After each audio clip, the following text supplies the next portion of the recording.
बिस्मिल्लाहिर्रहमानिर्रहीम। अस्सलाम वालेकुम जी स्टूडेंट्स, कैसे हैं आप सब।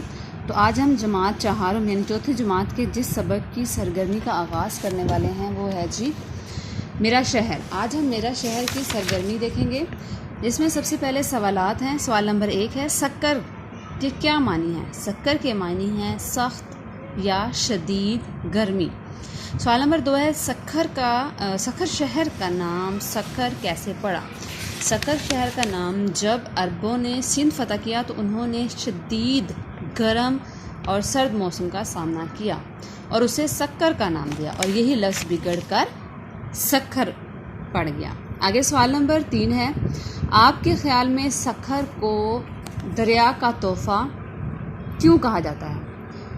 मेरे ख़्याल में सखर को दरिया का तोहफ़ा इसलिए कहा जाता है क्योंकि सखर जो है वो दरिया सिंध के किनारे पर वाक़या है, इसलिए उसको सखर को दरिया का तोहफ़ा कहा जाता है। सखर की अहम जगहें कौन सी हैं। सखर की अहम जगहों में मस्जिद मोहम्मद बिन कासिम, बंदर रोड मस्जिद, साधु बेला, कलकान देवी का मंदिर, जय शाह का मज़ार और घंटा घर वगैरह शामिल हैं। सवाल नंबर 5 है, सखर शहर खाने की किन चीज़ों की वजह से मशहूर है। सखर शहर खाने के अचार और बिस्किट की वजह से बहुत मशहूर हैं। अगर आप शहर सखर जाएं तो सबसे पहले किस जगह की सैर करना चाहेंगे और क्यों। मेरा ख़्याल है मैं जो हूँ वो मोहम्मद बिन कासिम मस्जिद की पहले सैर करना चाहूँगी, क्योंकि ताकि मैं देख सकूँ कि वो मस्जिद कितनी खूबसूरती से बनाई गई है। आगे चंद अल्फाज हैं जिसको पुर करते हुए इबारत को मुकम्मल करना है। ईद उल फितर मुसलमानों का प्यारा त्यौहार है। ये रोज़ादारों के लिए अल्लाह ताला की तरफ से एक तोहफ़ा है।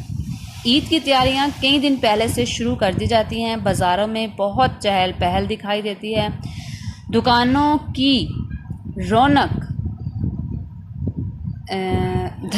दुकानों की सज धज भी देखने से ताल्लुक़ रखती है। चीज़ों की कीमतें भी बढ़ जाती हैं, मगर खूबसूरत मलबूसात और रंग बिरंगी चूड़ियों की दुकानों पर ख़रीदारी करने वालों में कमी नहीं होती। कुछ लोग इस रौनक से लुत्फ़ अंदोज़ होते हैं और कुछ परेशान, मगर इस मौके पर हमें अपने बहन भाइयों को फरामोश नहीं करना चाहिए। इन्हें भी ईद की खुशियों में शामिल करना चाहिए।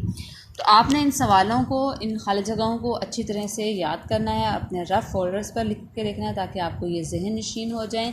इसी के साथ अपना बहुत सा ख्याल रखिएगा। अल्लाह हाफ़िज़।